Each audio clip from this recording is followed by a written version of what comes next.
Welcome back, everybody, to the Kansas City Royals franchise here in MLB The Show 21. In this one, we have year number 2's draft to kick us off. Remember, guys, we do accept custom prospects, but in order to rename people, that has to be done at the very end of the year, which means we're going to be drafting people like Satchel Favre.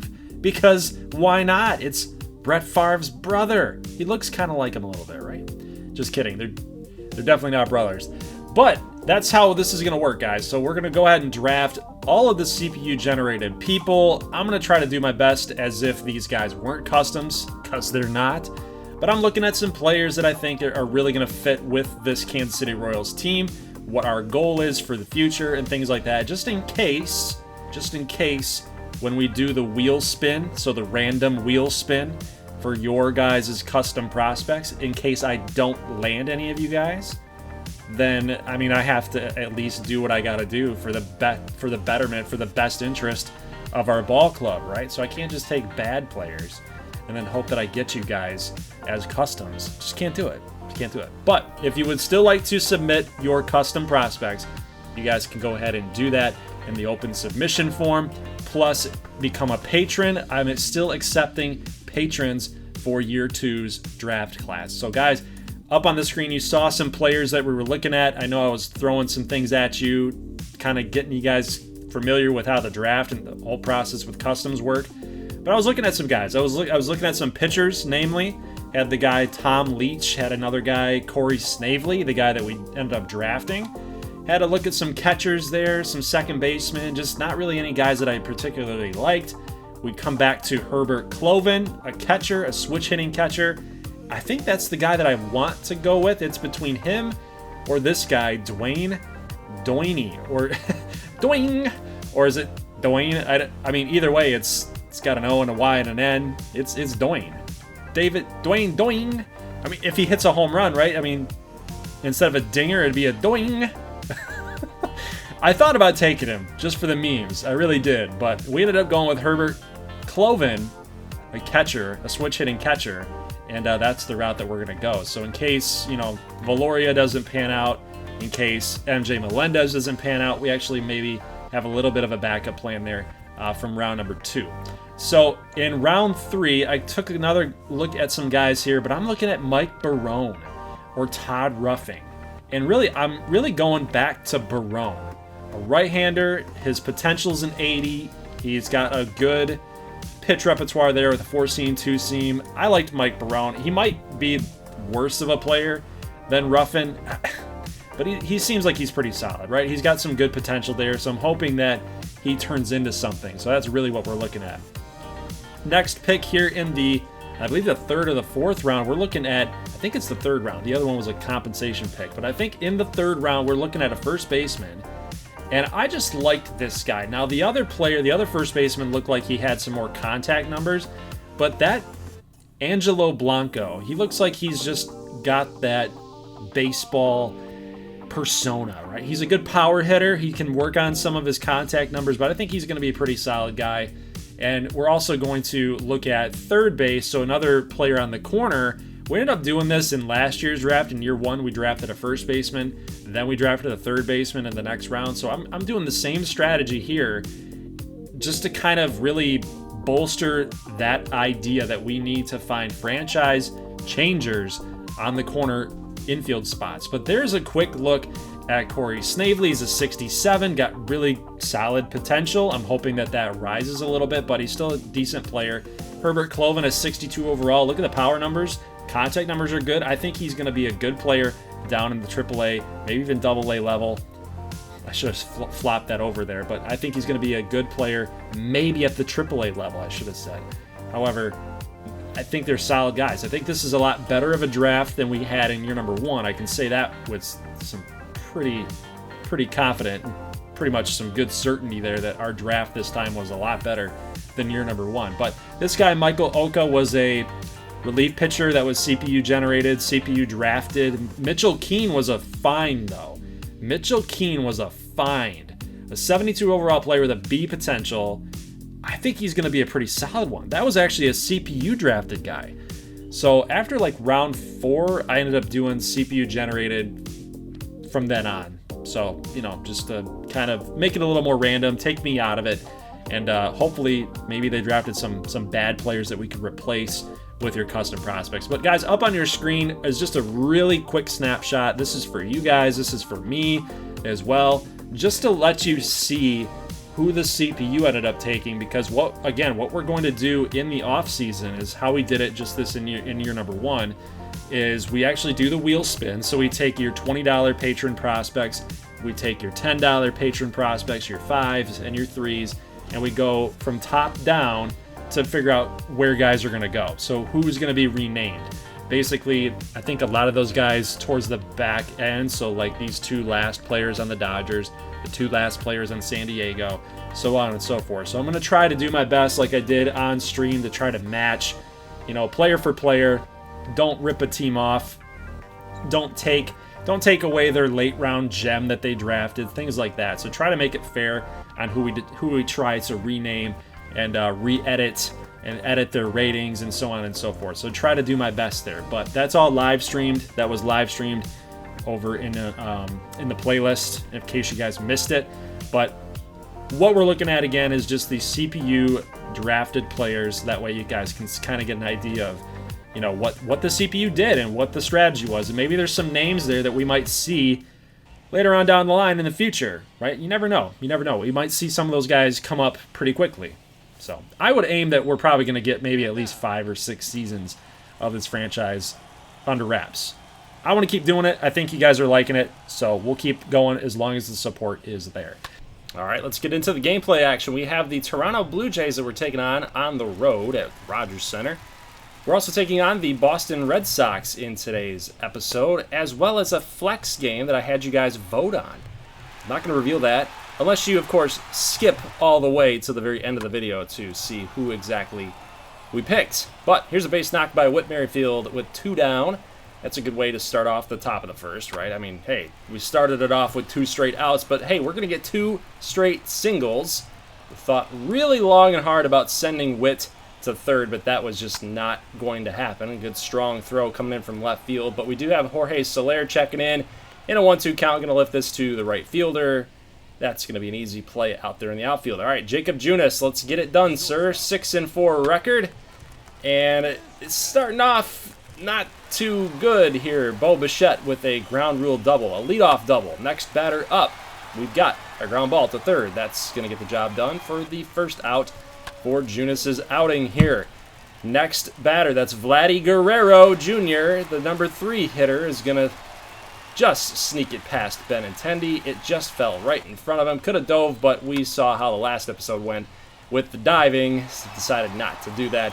Would have definitely given up more runners, rounding bases all over the place, scoring a bunch of runs, maybe an inside the park home run. Who the heck knows? Either way, it doesn't matter because it's 2-0 thanks to a George Springer RBI. 2 RBI, I should say. 2 RBI hits. Toronto's now up 2-0. We do get that double play, that nice double play. Javi Baez, though, is going to hit this ball hard to center fielder George Springer, and he makes the play at the warning track. Ryan McBroom going to swing and a miss, and we're going to the bottom of the 3rd inning. Luckily, Junis settles down here in the 3rd. He strikes out Gurriel Jr. Next batter up in gameplay highlights. Yes, we have 1 down. I'm not showing you guys every batter because we do have all these games to get through today. Normally, I don't show you every batter anyway, but that's just the way that we run these highlights. Javi Baez, base hit past second baseman. That's going to be an RBI single, and we're back into it after that Jorge Soler double. Here should be a base knock. No, Benintendi's going to get robbed there by Bo Bichette. Makes a nice athletic play there at shortstop to snag it away from him. And George Springer makes this play in center field, and we are done with our half of the inning, the top of the 4th. Here's a long fly ball to Hunter Dozier. Can't make the play. We have issues out in right field. We got a slow relay. He was out. George Springer was out. That's his 1,000th Major League hit, and it goes down as a triple. And this is going to get the run home. Wow, Hanser Alberto could not cut it off. That play is going to have to be made by Javi Baez. He makes the nice play. Next batter up for us will be Hanser Alberto here with 1 down, and he gets a single. So it's nice to actually see some Hanser Alberto highlights, because I know he's a pretty decent player all around. One of my favorite guys from a long time ago with the Texas Rangers. But here's 3-1 game here. Whit Merrifield is going to send a little fly ball out there to right, and that is going to be made by Randall Grichuk, and the inning is over. Now, speaking of the last guy who made the out, man, it seems like that's always what happens, man. Go, just check it out. Just check it out. You guys might notice it too. You make the last out of the inning, you're up to bat next. You're leading off. The ball will find you. In other words, the ball will find you. A 4-1 game after a Randall Grichuk solo home run. And we got some work to do, but Salvi's going to start the inning off with a strikeout. Here's Jorge Soler again. Could he get another double? That's going to be a huge one if he can get there. He's rounding first, heading for second. Grichuk, a strong throw in, but, you know, Soler's now got 2 doubles. Javi Baez, big spot, and he's going to strike out. 2 down here late in the game. Maybe a comeback is in the mix. We got a Springer, strong throw from center field, but it's a little offline. Catcher Reese McGuire has to cut it off a little bit in front of him there. That's going to be an RBI single, so it's 4-2. McBroom sends this one up the middle. That's going to be a single as well. So back-to-back hits is going to knock Steven Matz out of the game, and we've got to face Trent Thornton, the reliever, the righty. They're going to go with a righty-on-righty matchup. That would be Michael Taylor. That was in the on-deck circle, but we're going to pinch hit him for the lefty-on-righty. Tyler Naquin against the righty, and he fails. That sucks, because we really needed that inning. We really needed those runners, man. Because next up, Vladimir Guerrero Jr. does what he does. Big-time power, left center field gap, over the wall, home run, solo variety, 9th of the season. And, you know, guys, you just can't do that, Jacob Junis. Curveball, they got way too much of the middle of the plate. Scott Barlow is going to check in now after that big-time home run for the Blue Jays. Here's a nice play by Javi, baby. Woo! Good play. Keep us in it. 3-0 count here to Salvador Perez in the top of the 7th inning with 2 down. Thornton's going to walk him. Full count here. Jorge Soler's been hot all game, but that's not going to get the job done. That's an easy fly out in shallow center. And that play's going to be made here. Here's still Scott Barlow in the bottom of the 7th inning, and Javi makes that line drive play. Kirby Yates checks in, guys, in the top of the 8th inning, and this is a Ryan McBroom strike 3 for the 3rd out, and the inning is over. So that one was a little tough. It looked like it could have been a ball. But either way, it did catch a little bit of the plate, and the umpire says, "You're done. Go grab some pie." All right, so the runner's going to move over here to third base after that big fly out. Nice catch out there by right fielder Hunter Dozier, and we're going to walk the batter here, Vladimir Guerrero Jr., and we do try to force that second base, first base, force out type situation. Kind of can go to any base at that point, but Hanser Alberto makes a nice play here from third into foul territory too, so good play there, gets it done, saves us another run for Toronto. However, we're in the top of the 9th, and we got 2 outs left to go, make it 1 out to go, and Hunter Dozier is going to ground out to the shortstop, Bo Bichette, running throw, and the game's over. So guys, last episode, we were talking about how we were changing some sliders around, and it looks like things might be moving in the right direction that way. I'm actually losing some games, and it's actually pretty tightly contested. I'm a fan. Let me know in the comment section, guys, what you thought about that game. Love to hear your input and your feedback regarding it. All right, guys, so we are going to move on to this Boston series, but as we see, we are simulating some games here, and we got a couple injuries here and there. We're going to watch this game, Brady Singer against Chris Sale. That'd be the opening game of this series. Little standings update for everybody. We're still in first place here in the Central Division, but not by much. Very competitive division there in the American League Central. There's your West look. There's your wild card look. Your East look. I believe we cover the National League here just to get a quick glimpse. Yes, it is. There you go.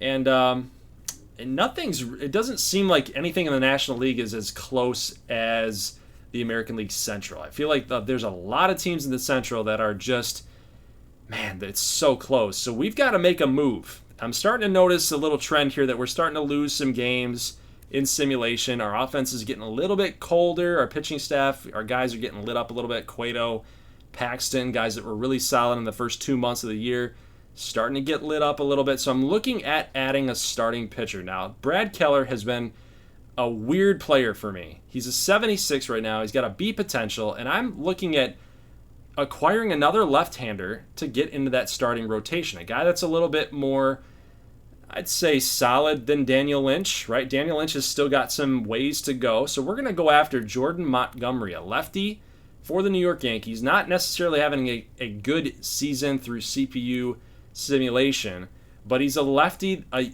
relatively young guy, 29 years old. I know that pitchers 30 years old and up, maybe like 33 and up, usually get the side eye. But I like Jordan Montgomery. I think he fits with what we're trying to do here. We're trying to make that push for the playoffs this season in year number 2, and I think we've got the staff to do it. And acquiring another lefty in that rotation basically gets us to 3 lefties. It gets us Paxton, it gets us Montgomery, and it gets us Asa Lacy, right? So, plus we have Bubic in the pen. We've got Lynch that can come up and get to the pen. And plus we're not really giving up that much. And, you know, the thing with Brad Keller is he's getting absolutely destroyed. And I actually pitch well with him in gameplay, but he is costing us games. That 8-some-odd ERA in simulation through bullpen appearances is costing us games. So I just can't have it anymore, man. We're 33-27. Like, we got to be able to win some games here. We gotta separate ourselves from the AL Central. And that's really what that trade, I hope, will help us do. Now, as the thumbnail would suggest, guys, you would think that Brady Singer's gonna find his groove, right? In the title, little pun for you, little dad pun, little dad joke for you guys. I just had my second daughter, so she was actually born on Monday, August 9th. So you guys can figure out where these Royals episodes have been. And with Singer finding a groove, I think it helps when you've got a needle. Oh, there's another dad joke. A needle on vinyl, right? I mean, look at this. Look at this absolute needle. A frozen rope from Javi after this dive. Man, I think putting him over at third base has really helped this team.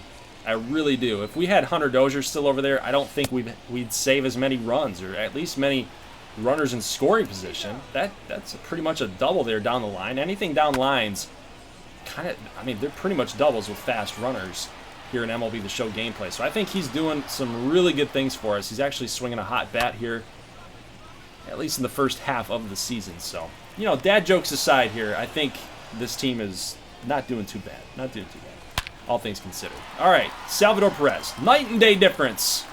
Night and day difference from year number 1, my friends. 12 homers. And we're in the beginning. We're in the middle of June. He's hot. He's hot. He's on pace to maybe hit 30 if he keeps the pace. Ryan McBroom against lefties. He mashes. He mashes lefties. I love it. Home runs for Kansas City.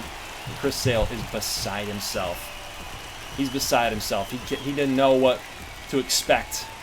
That Kauffman Stadium faithful getting behind their blue together Royal. Here's Rafael Devers with a ground ball to first. Easy play for Ryan McBroom. Still 2-0 here. Here's Franchi Cordero. Ground ball again to Ryan McBroom. And he's in a lot of back-to-backs there. So 2 straight ground balls, and that is going to be the end of the inning. Let's go to the bottom of the 4th. We've got Whit Merrifield down the line, and that's a fair ball. Wow, so on further review here, it did hit the chalk line. Look at that, right on the line. I initially thought it was foul, but it does stay fair, and Salvi stays hot. Here comes the throw into home, but it's a little off, and the runner will score. That's Whit Merrifield. Perez. He's swinging a hot stick, man. Here's Jorge Soler. Dang, put a charge into this one, and this one is gone. Home run. I don't even know where I came up with that. You know, sometimes through commentary, you got to come up with just weird stuff. Entertain you guys. Throw you off a little bit. You know, sometimes you can say the same things over and over and over again. But hey, Singer, well, he was finding a groove. Can I say a groove? No. Yeah, he was finding a groove there, but Xander Bogaerts hits a solo home run, his 10th on the season. And guys, we're in the top of the 6th inning. It's 5-1, and I'm still sticking with Singer, man. Let's just get him back out there. Let's just keep it going. He strikes out Dahlbeck. He gets out of the 7th with nothing hurt. Here's Verdugo, ground ball to short. Little flip to second with the runner coming on in, and we're out of the 8th inning with Singer. Let's get some insurance, Javi. That one's long. It one's far. It one's deep. It is gone. Home run, Javi Baez, number 18. Remember what we were talking about? Guys? How good he's been offensively. Yeah, 18 home runs in June. He should be a third base all-star selection. I know his primary position is shortstop, so the game is recognizing him as a shortstop. We might have to move him to third so we get those all-star votes. We can get him to be a starting player on the all-star game. 18 home runs in June? Come on now. He's got to lead the way. But Singer, guys, kept his groove on. 6-1. Final score, complete game. His first ever in his career. At least as far as, I haven't checked Brady Singer's real-life statistics, but as far as this goes, as far as the 2021 or 22 season, I guess you should say, he hadn't thrown a complete game in 21. He hadn't thrown a complete game in 2020. As far as MLB The Show is concerned, this is his very first one ever in his entire career, and we did it. We got it done for him. So Brady Singer was dominant here, and I hope that we can get that similar production against Seattle. So there's your flex game, guys. We have the game here against Seattle. Now, Jordan Montgomery pitched in this game. It was a 5-3 win over Oakland, and he was really good. He was surprisingly really good. Look at 7 innings, 2 earned, 6 Ks. He lowered that ERA down a little bit. And speaking of firsts, guys, in our flex game here, we're going to actually watch Logan Gilbert's Major League debut. All right, so that's pretty cool. We get to see another person's first. Yeah, another person's first. Another MLB The Show player's first. Yeah, so Singer gets a complete game. That's his first, and we get to see Logan Gilbert's Major League debut in this series. And Kansas City is now 40-30 as we get another win here over Seattle. That's 2 straight wins. 10-6 final score, and our offense was just ripping the cover out the baseball, guys. 17 hits total in that game for us. And again, I'm telling you, it's our offense in gameplay. It's beastly. It's beastly in gameplay at moments. Depends on the pitcher that we're going up against. Sometimes we destroy the CPU. Sometimes we're playing in these tightly contested games.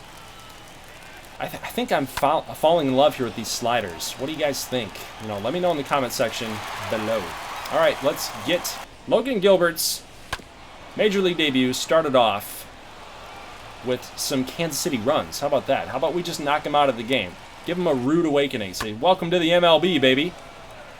And by baby, I mean he's a literal baby, like as far as Major League vets are concerned. But Brady Singer is on the mound here again. We knocked his ERA down from 4.4. He had a couple starts there a little bit later in the month, but we knocked his ERA down from 4.4 to about that 4 mark. So he comes in coming off that complete game, and I'm hoping that we can get it done here again against Seattle. Hopefully we have another great game from Singer. All right, we got Kyle Lewis coming up, the number 3 hitter, and that's going to be a long fly ball out to right field. And I don't know what's going on out there, man. I don't know what's happening in right field. You would think that the auto fielding at some point, or the fielding assist would just lock him in like it normally does. Didn't happen there. It's just strange, just very, very weird. But oh my goodness, Mitch Haniger, one of my favorite players. That's a great play, man. It's a great play. Robs Mondesi of possible extra bases. Meanwhile, Singer is still dealing. We're through 3. He gets out of it with a strikeout. Here is Ryan McBroom going to lift. Not McBroom, my bad. Ryan O'Hearn, a big-time lefty, having a good season. But you know who else is having a really good season? You know who's having a great freaking season? Salvador Perez. A comeback season. He's got 15 on the year now. Like I said, he's on pace for 30. We're going to head into July with 15, 16, 17 home runs. I mean, look at this bat flip, by the way. You know, he didn't really celebrate it too much, but Gilbert was probably thinking to himself, how in the world did that thing get out? Well, it's because you're pitching against a very savvy Salvador Perez veteran player. So, yeah. Try your luck again in the next AB. Whit Merrifield makes this play, and I think Gilbert, just that one got away from him a little bit. I don't think that was intentional. Maybe it's Valoria. I don't know if these guys have any beef in the minor leagues. I'm not sure, but that one does go down as a hit batter. Next batter up for us is Hunter Dozier. He's going to lay a bunt down. Runs are seemingly at a premium here, so we got to find a way to get this run in. And, yes, Tyler Naquin, a big-time double. It's going to put Kansas City up 2-0 here in the top of the 5th. Now we can probably try to get to this youngster. Here's Javi Baez. Deep fly ball. Deep to left, but the play's going to be made. Man, he is stinging the ball, man. He's stinging the ball right now. I was really hoping that that one would go out. Get it to 4 Zippo. But Tyler Naquin is doing well, and you know what? Somebody else is doing well, too. Don't mention it. Don't say it. Don't you dare say it. Keep your mouths shut, because I'm going to do the same thing. Here's ground ball. Ooh, nice play by Javi. Got to make the throw. In foul territory. Accurate, strong, gets the runner. Guys, we're bottom 5. Here's Kelenic. Fly ball to left field. That play's going to be made. Okay, let's move on to the 6th inning. Potential gap shot. This is going to be caught by Tyler Naquin. He outran the Seagull. We might have to call him Seagull. I don't know. I'm just coming up with random stuff now, guys. It's been a rough week. It's been a rough week. With a new kid on the way, we have some issues with power out here in Michigan with big storms. But let's get back to gameplay, why don't we? Adam Eaton comes up. This is a big at-bat. We're in the bottom of the 7th inning, guys. He's really weak high in the zone. High in the zone. He's very, very weak. So let's attack him up there. Here's a little slider, curveball. Good mix of pitches there. We got 0-2. We're going to go in the high and inside. Nope, he's going to foul it off.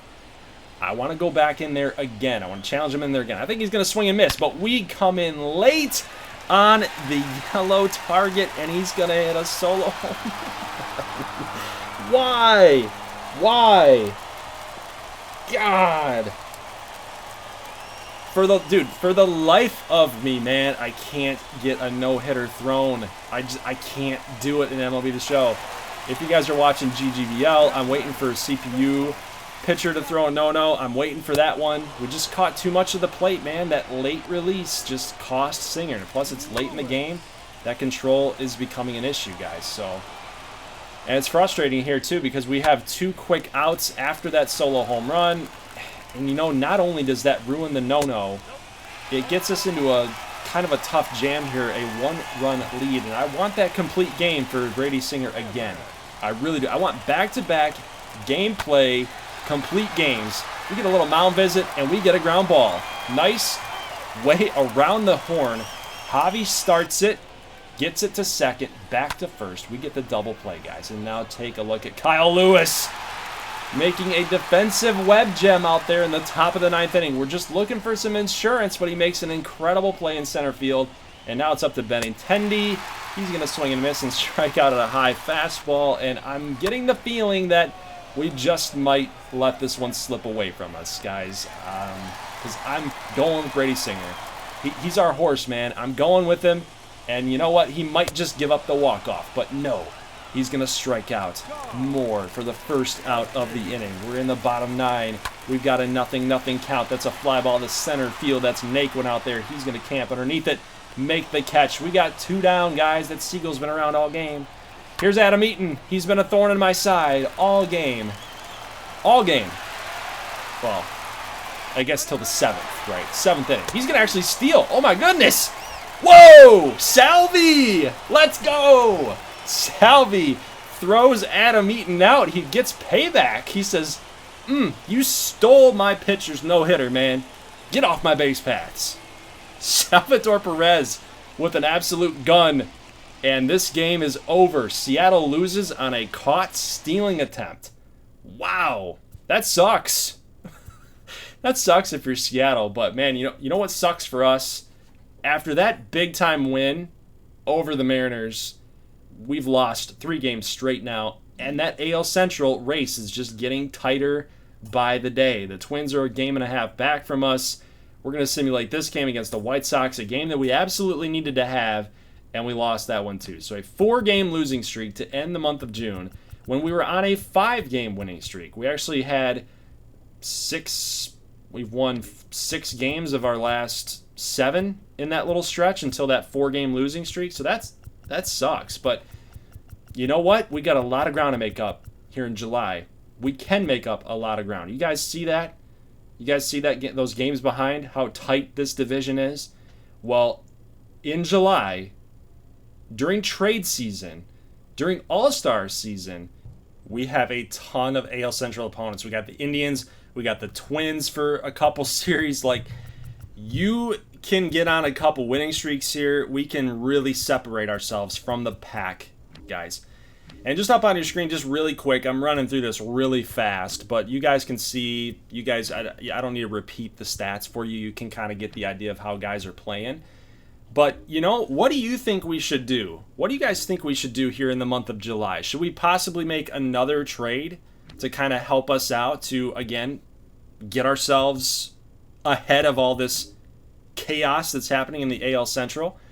Put it in the comment section below, guys. I'm anxious to hear what your thoughts are. And, 2.5 games above the White Sox, 3 games ahead of the Twins, 3.5 of the Indians, 5 ahead of the Tigers. This race is not over. Not over. And it's halfway through the season, guys. So leave a like if you like this thing. That is it for today's episode. I appreciate you guys taking the time to watch this thing. And I will see you in the next one later on next week. As always, thank you for watching, and peace.